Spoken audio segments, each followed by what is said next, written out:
વિદેશી દારૂ ભરેલી ઇકો સાથે આડોડિયાવાસનો શખ્સ જબ્બે મધ્યપ્રદેશથી કારમાં વિદેશી દારૂનો જથ્થો ભરી ભાવનગર આવેલા આડોડિયાવાસના શખ્સને પોલીસે ડાયમંડ ચોક નજીકથી ઝડપી લઈ વિદેશી દારૂ તેમજ કાર મળી કુલ ₹2.69 લાખનો મુદ્દામાલ કબજે કર્યો છે।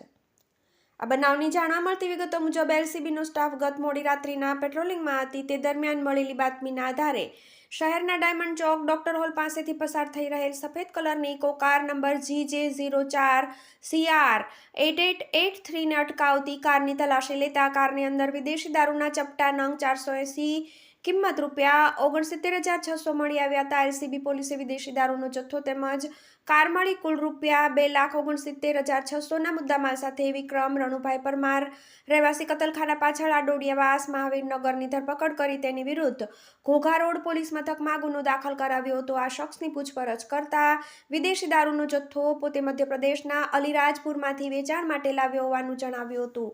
TV18 news Bhavnagar.